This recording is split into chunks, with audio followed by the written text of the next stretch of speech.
नमस्कार, एटा न्यूज़ देख रहे हैं आप और मैं हूं आपके साथ आदित्य राजपूत। आज हमारे साथ बात करने के लिए मौजूद हैं जम्मू कश्मीर कांग्रेस कमेटी के जो स्टेट प्रेसिडेंट हैं वकार वानी रसूल जी। इनसे हम बात करते हैं। सर, क्या कहना चाहेंगे जिस तरह से राहुल गांधी जी को 2 साल के लिए डिस्क्वालीफाई कर दिया गया है लोकसभा से, क्या कहना चाहेंगे? ये हिंदुस्तान की डेमोक्रेसी का काला दिन है। मैं यही कहूँगा कि इससे बड़ी तानाशाही कोई नहीं हो सकती है कि एक अपोजिशन लीडर जो बात करता था गरीबों की, जो बात करता था देश की, जो बात करता था चोरों के खिलाफ, जो बात करता था कि ललित मोदी ने देश को पैसा लेके लूटा और बाहर भाग गया, मुकुल चोकसी बाहर भाग गया और वो क्या नाम है नेहरू मोदी बाहर भाग गया, तो इस चीज़ पे जब उसने बात की तो उसको फर्जी केस लगा के फंसाया गया और केस बनाने के बाद अभी डिसीजन भी नहीं हुआ था तो एकदम उसकी डिस्क्वालिफिकेशन करवा दी। सारा मोदी का रचाया हुआ खेल है। पूरे मुल्क को बर्बाद करने में बीजेपी और आरएसएस का हाथ है। कांग्रेस स्ट्रांगली इस चीज को कंडम कर रही है और मुझे लगता है ये तानाशाही इससे बड़ी कोई नहीं हो सकती है। ये इमरजेंसी से भी बढ़ के ये हालात है इस मुल्क में कि एक लीडर, सच्चा लीडर, लोगों का चाहता लीडर, जो लोगों के वोट से पार्लियामेंट में पहुंचा था और सबसे बड़ी लीड से पहुंचा था, आप होते कौन हो उसको डिस्क्वालीफाई करने वाले? उसको डिस्क्वालीफाई करेंगे तो अपने लोग करेंगे। तो मैं यही कहूंगा कि कांग्रेस पार्टी इस चीज को कंडेम कर रही है। हम ये लड़ाई सड़कों पे लड़ेंगे, लोगों के बीच में जाके लड़ेंगे और लोग ये चीज जानते हैं कि अगर मोदी जी को किसी से खतरा लगा वो राहुल जी से लगा।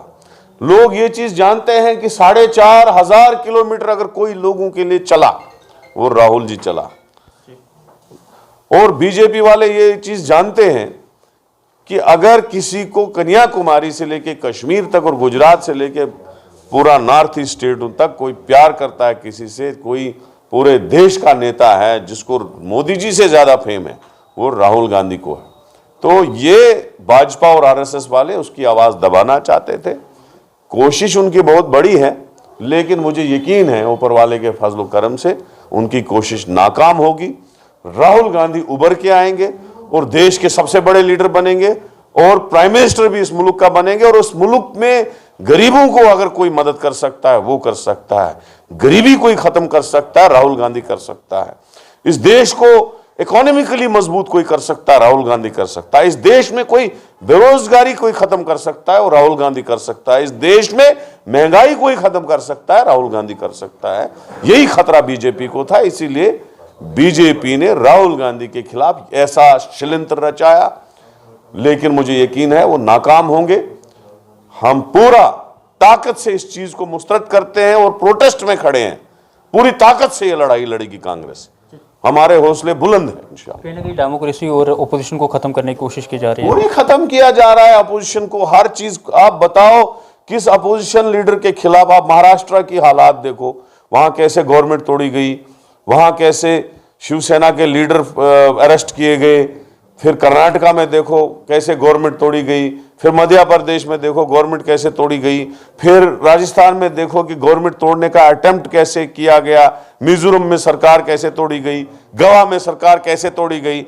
ये तो सारा जो है षड्यंत्र जो है, इमरजेंसी के हालात जो है बीजेपी ने रचाए हैं। और यहां देखो जम्मू कश्मीर में किस तरीके से हमारे स्टेट के 2 हिस्से किए गए, इस स्टेट को यूटी बनाया गया, किस तरीके से 9 साल से यहां इलेक्शन नहीं हो रहे। तो ये लोगों के सामने सब कुछ है।